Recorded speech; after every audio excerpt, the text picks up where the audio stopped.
এবার আমরা দেখব টিএলএম। টিএলএম মানে হচ্ছে টিচিং লার্নিং ম্যাটেরিয়াল, অর্থাৎ কি যে সকল উপাদানের সাহায্য নিয়ে আমরা শিক্ষা দান করি এটাকে আমরা বলে থাকি টিএলএম।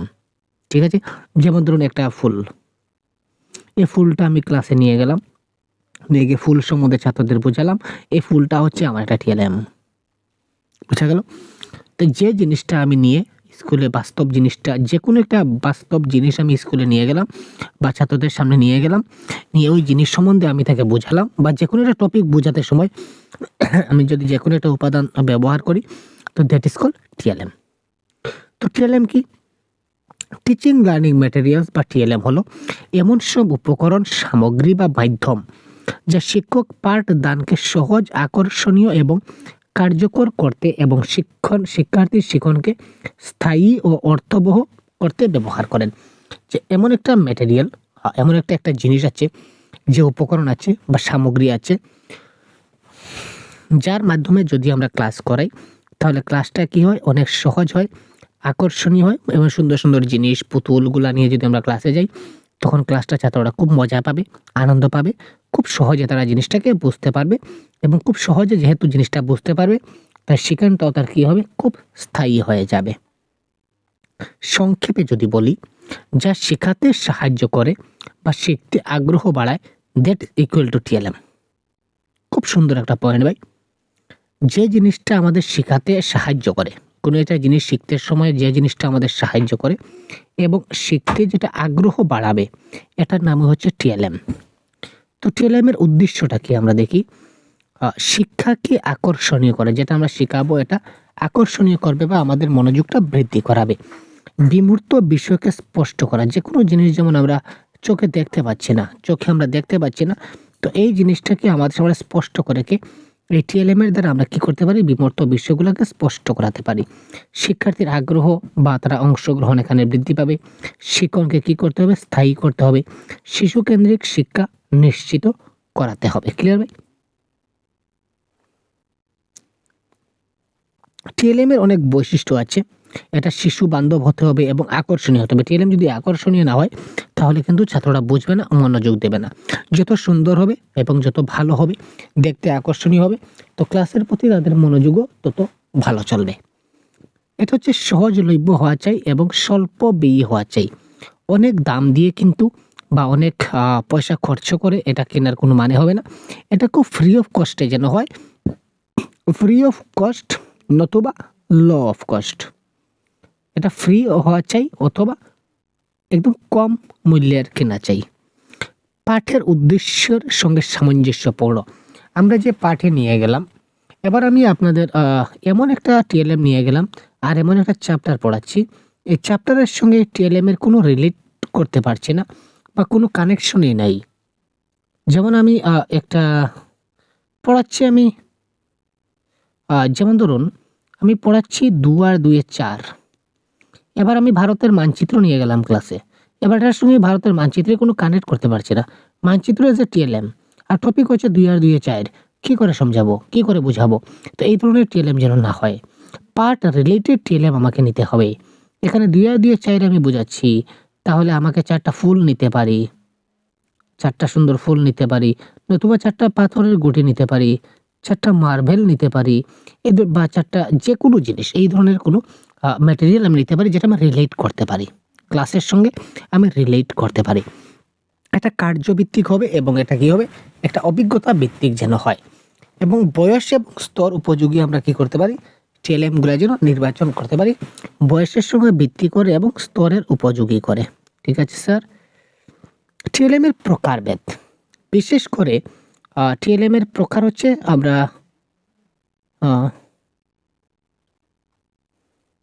কয়টা প্রকার দিয়েছে, অনেকগুলা প্রকার আছে। তো আমরা জেনারেলি 3টা প্রকার নিয়ে বেশি আমরা একটু উৎসাহিত।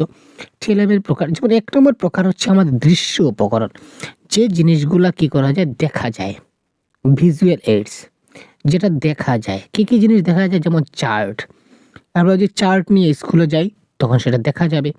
পোস্টার নিয়ে স্কুলে যাই, সেটা একটা উপকরণ হিসেবে ব্যবহার করতে পারি, সেটা দেখা মানে যেটা চোখে দেখা যায়, দ্যাট ইজ কল্ড ভিজুয়াল। তারপর বিভিন্ন ছবি বা বিভিন্ন ফ্ল্যাশ কার্ড আমরা নিয়ে যাই, সেগুলো হচ্ছে উপকরণ। এগুলো হচ্ছে দৃশ্য উপকরণ, যেটা দেখা যায়। তারপর যেমন শ্রাব্য অনুকরণ, যেটা দেখা যায় না, শুধু শোনা যায়, যেমন অডিও রেকর্ডিং। যদি কোনো অডিও রেকর্ডিং আমরা বাজাই, সেটা কিন্তু আমরা শুনতে পাই, দেখতে পাই না। রেডিওর মধ্যে আমরা কিন্তু শুনতে পাই, কিন্তু কোনো কিছু দেখতে পাই না। যেমন গান বাজের বা মাইক্রোফোন, ঠিক আছে? বা আগে এই ধরনের অনেক, এখন তো অনেক হয়ে গেছে, তো তার আগে গ্রামোফোন রেকর্ড ছিল। তো এই জিনিসগুলা হচ্ছে কি একটা অডিও, অর্থাৎ শ্রাব্য উপকরণ। 3 নম্বরটা হচ্ছে দৃশ্য শ্রাব্য উপকরণ, যেটা দেখাও যায় এবং শোনাও যায়। ভিডিও, প্রজেক্টর, স্মার্ট বোর্ড, এইগুলা এটা বা কম্পিউটার, এগুলা দিয়ে আমরা দেখতেও পারি এবং শুনতেও পারি, ছাত্রদেরকে সুন্দরভাবে বোঝাতে পারি। এরপরে বাস্তব বস্তু আমরা নিয়ে যেতে পারি, যেটাকে আমরা রিয়েল অবজেক্ট কিংবা রিয়েলিয়াও বলতে পারি। রিয়েল অবজেক্ট বা রিয়েলিয়াও বলতে পারি, যেমন ফল, পাতা, মুদ্রা বা দৈনন্দিন যে কোনো জিনিস আমরা নিয়ে ছাত্রদেরকে এজ এ টিএলএম হিসাবে ক্লাসের সঙ্গে রিলেটেড করে বোঝাতে পারি। ডিজিটাল টিএলএম যেমন পিপিটি, পাওয়ার পয়েন্ট প্রেজেন্টেশন, তারপর আমাদের আরও যে শিক্ষামূলক যে অ্যাপ আছে বা ভিডিও, ক্লাসরুম যেগুলো আছে, এগুলো আমরা বিশেষ করে আপার প্রাইমারি ক্ষেত্রে বা হাই স্কুল ক্ষেত্রে দেখাতে পারি। এটা পরবর্তী ব্যাপার। ভাষা শিক্ষার ক্ষেত্রে টিএলএম এর আমরা কি করে ব্যবহার করতে পারি? ভাষা শিক্ষায় আমরা কি ব্যবহার করতে পারি? ছবি কার্ড ব্যবহার করতে পারি, তারপর গল্পের বই ব্যবহার করতে পারি, শব্দ চার্ট ব্যবহার করতে পারি, মাথায় রাখবেন কিন্তু। গণিত ক্লাসে আমরা কি ব্যবহার করতে পারি? অনেক টিএলএম আছে গণিত ক্লাসে। সংখ্যা কার্ড, অ্যাবাকাস, জ্যামিতিক আকৃতি, এই ধরনের আরও সরকার প্রদত্ত অনেক ম্যাটেরিয়ালস টিএলএম বিভিন্ন স্কুলে দেওয়া আছে।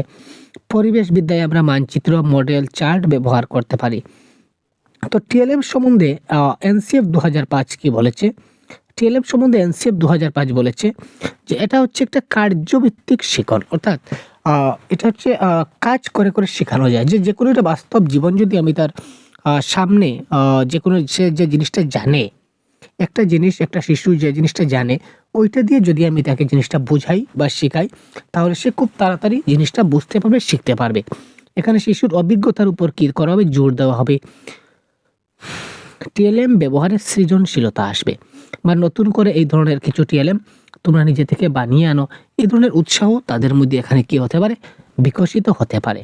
এনইপি বলেছে এটা হচ্ছে প্রযুক্তি ভিত্তিক টিএলএম, স্থানীয় এবং দেশীয় উপকরণ হতে পারে, বা এক্সপেরিমেন্টাল লার্নিং হতে পারে। টিএলএম এর ক্ষেত্রে শিক্ষকের ভূমিকা কি? শিক্ষক কি করবেন? এই যে আগে বললাম, পাঠের লক্ষ্য অনুযায়ী টিএলএম নির্বাচন করবেন। আপনি যে রিলেট করতে পারেন, পাঠের কোন পাঠ পড়াচ্ছেন, কোন টপিক পড়াচ্ছেন, তার সঙ্গে কি টিএলএম লাগবে, এটা তিনি কি করতে পারেন? রিলেট করতে পারেন। এইটা তার মধ্যে থাকতে হবে, বা জিনিসটা তিনি বুঝতে হবে যে ইনি যেন কি করতে পারেন আর রিলেট করতে পারেন। শিক্ষার্থীকে টিএলএম ব্যবহার করতে দেওয়া, শিক্ষার্থীকে আমরা কি করতে পারি? টিএলএম যেন শিক্ষার্থীরা ব্যবহার করতে পারে, এই ধরনের তাদেরকে সুযোগ সুবিধা আমাদের করে দিতে হবে। স্থানীয় উপকরণ ব্যবহার করা, যেমন লোকাল যে কোনো জিনিস তারা যা পায় তা যেন ব্যবহার করে যে টিএলএম হিসাবে, এবং সকল শিশুকে অংশগ্রহণের সুযোগ সুবিধা দিতে হবে। প্রত্যেকটা শিশু যেন কি করতে পারে? অংশগ্রহণ করার অপরচুনিটি বা সুযোগ পায়। টিএলএম এর সুবিধা কি?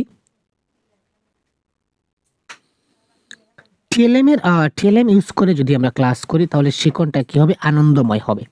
কারণ ছাত্ররা খুব আনন্দ পাবে, শিখতে পারবে, বুঝতে পারবে, মনোযোগ বৃদ্ধি পাবে, শেখা দীর্ঘস্থায়ী হবে, শিক্ষণটা চিরস্থায়ী হবে, এবং অন্তর্ভুক্তিমূলক শেখাটা সম্ভব হবে। মানে সব ছাত্ররা যে অংশগ্রহণ করবে, সবার জন্য সমান শিক্ষা, এটা সম্ভব হবে টিএলএম যদি ব্যবহার করি।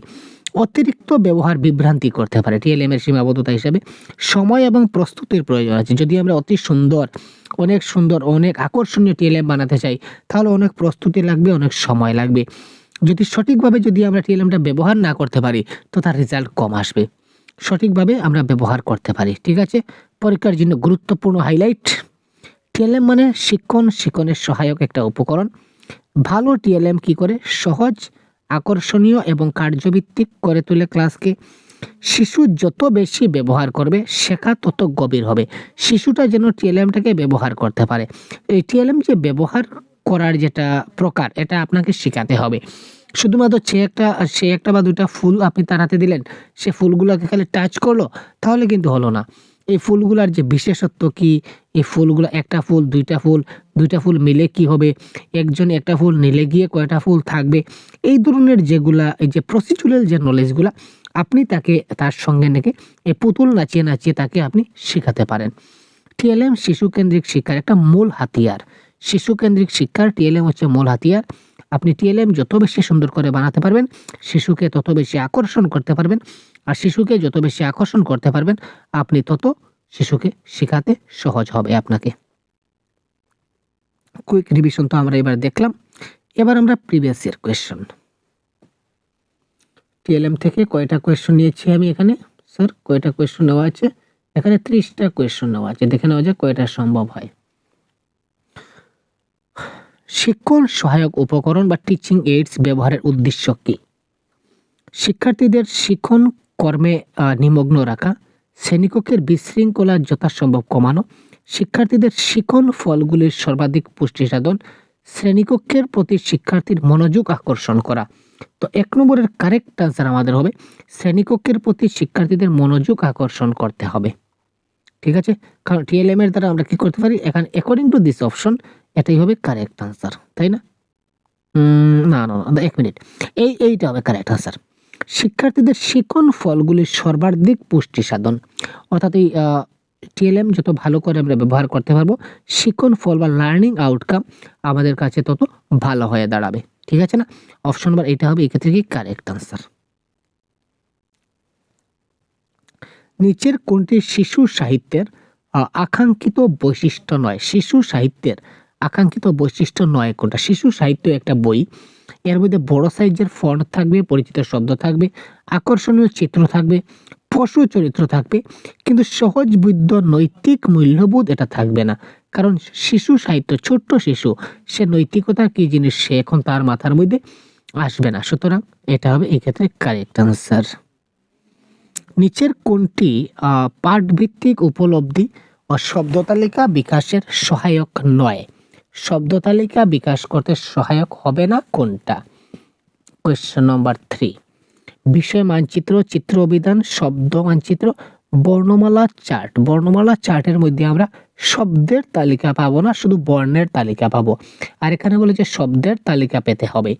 শব্দের তালিকা নয় কোনটি? তো বর্ণমালা চার্টে আমরা শব্দের তালিকা পাবো না। সুতরাং option number 4 is the right answer. প্রশ্ন কি বাজে দেখতে পাচ্ছেন তো।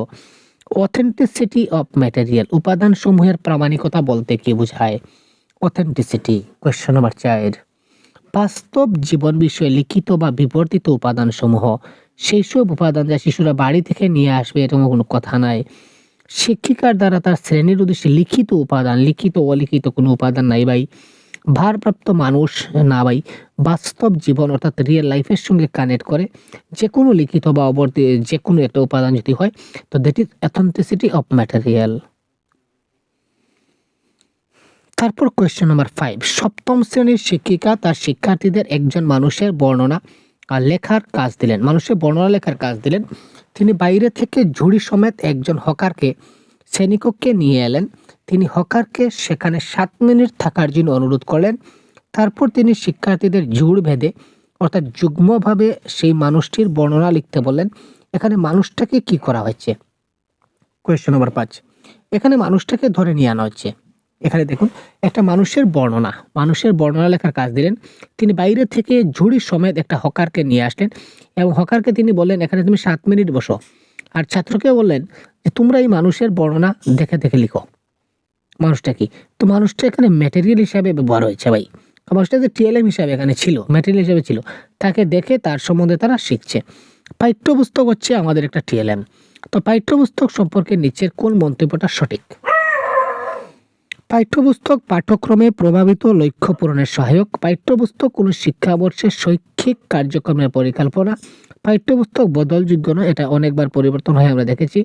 পাঠ্যপুস্তক হচ্ছে চূড়ান্ত বস্তু, ফাইনাল বস্তু নয়। কারেক্ট আনসার হচ্ছে পাঠ্যপুস্তকটা কারিকুলাম প্রভাবিত লক্ষ্য পূরণের সহায়ক। কারণ কারিকুলামের প্রভাবিত একটা পাঠ্যপুস্তক তৈরি হয়। একজন শিক্ষিকা সত্যিকারের ছাতা, বর্ষাতি, তারপর আপনার স্ক্রুড্রাইভার ইত্যাদির মতো কয়েকটি জিনিস ক্লাসে নিয়ে এলেন। এরপর তিনি শিক্ষার্থীদের সেই জিনিসগুলিকে 2-3 লাইনের মধ্যে বর্ণনা করতে বললেন। শিক্ষিকার আনা সেই বস্তুগুলি পারিপার্শ্বিক অর্থে কি বলা যেতে পারে? শিক্ষক ক্লাসে কি করলেন? তিনি ছাতা, তারপর স্ক্রুড্রাইভার, এইগুলা নিয়ে তিনি স্কুলে আসলেন। তারপর তিনি এই জিনিসগুলিকে, এই স্ক্রুড্রাইভার বা ছাতাকে তিনি বললেন এগুলা 2-3 লাইনের মধ্যে বর্ণনা করতে বললেন। তো এই বস্তুগুলো আসলে কি?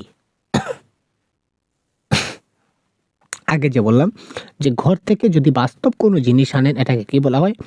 রিয়েলিয়া বলা হয়। বাস্তব যে কোনো জিনিস এটাকে আমরা রিয়েলিয়া বলতে পারি।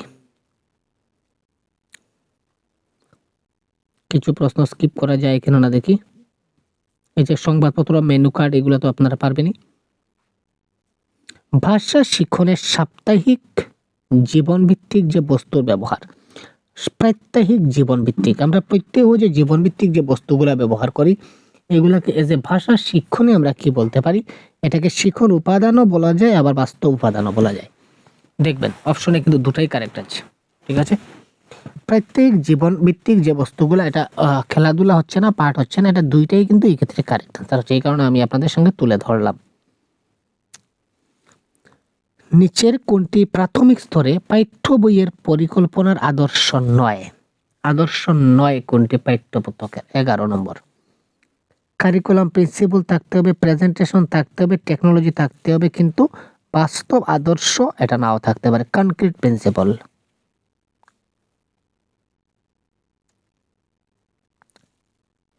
আচ্ছা, তারপর আমরা পরবর্তী টপিকে চলে যাই, তাই না? অনেকগুলো প্রশ্ন দেখলাম। আচ্ছা, লাস্ট 4টা প্রশ্ন আমরা দেখে নিই। প্রতিবেদন লেখা শেখানোর জন্য একজন শিক্ষক সংবাদপত্রে প্রকাশিত কিছু প্রতিবেদনের কাটিং ছাত্রদের মধ্যে বিতরণ করলেন। প্রতিবেদন তিনি লেখাতে চাচ্ছেন, এই ক্ষেত্রে তিনি কি করলেন? সংবাদপত্রে প্রকাশিত কিছু প্রতিবেদনের কাটিং তিনি ছাত্রদের মধ্যে বিতরণ করলেন। তিনি তাদের প্রতিবেদনটি পড়তে এবং সে বিষয়ে তাদের কিছু উপলব্ধি লিখতে বললেন। শ্রেণীকক্ষে শিক্ষক যে সংবাদপত্রের কাটিং ব্যবহার করেছেন তা হলো, এই যে কাটিংটা ব্যবহার করলেন এটা কি? এটা হচ্ছে টিচিং লার্নিং ম্যাটেরিয়াল, এটা হচ্ছে টিএলএম, তাই না? সংবাদপত্রের কাটিং ব্যবহার করে তিনি শেখাতে চাচ্ছেন। তো এই সংবাদপত্রের কাটিং তার কাছে কি? শিক্ষণ পঠন দস্তাবেজ বা টিচিং লার্নিং ম্যাটেরিয়ালস। পাঠ্যপুস্তক লেখকরা সবসময় মৌলিক লেখকদের গদ্য, কবিতা এবং গল্প সংযুক্ত করেন। তারা সংবাদপত্র, পত্রপত্রিকা বা মৌলিক অংশ সংযুক্ত করেন কারণ হচ্ছে তাদের ভাষা স্বাভাবিক এবং ভরসাযোগ্য হয়, এটা হচ্ছে কারেক্ট। আর কবি, লেখক, সাহিত্যিকদের যে ভাষাগুলা হয় এগুলাকেও স্বাভাবিক এবং একটা ভরসাযোগ্য হয়। পাঠ্যপুস্তক সম্বন্ধিত দেখলাম। লাস্ট কোয়েশ্চন, পাঠ্যপুস্তক নির্ভর প্রশ্নাবলী নিম্নস্তরীয় এবং তথ্য নির্ভর হওয়ার সম্ভাবনা থাকে, যেখানে একজন শিক্ষক কি করবেন? পাঠ্যপুস্তক নির্ভর যে প্রশ্নাবলীগুলো থাকে এগুলো নিম্নস্তরীয় থাকে এবং তথ্য নির্ভর হওয়ার সম্ভাবনা থাকে। কোয়েশ্চন নাম্বার 30, পাঠ্যপুস্তক খুব কম ব্যবহার করতে পারেন না, পাঠ্যপুস্তক কম ব্যবহার করি না। তদ অতিরিক্ত আরও সাহিত্যমূলক রচনা পাঠের নির্দেশ দিতে পারেন। শিক্ষার্থীর সৃজনমূলক, যেখানে ক্রিয়েটিভ চিন্তা ভাবনা থাকবে, প্রবলেম সলভিং কাজ থাকবে, তার চেয়ে ভালো কি হতে পারে ভাই? আমরা এতদিন প্যাডাগজি পড়ছি, ক্রিয়েটিভিটি, তারপর পজিটিভ নেগেটিভ ওয়ার্ড তো অনেকগুলো পড়লাম।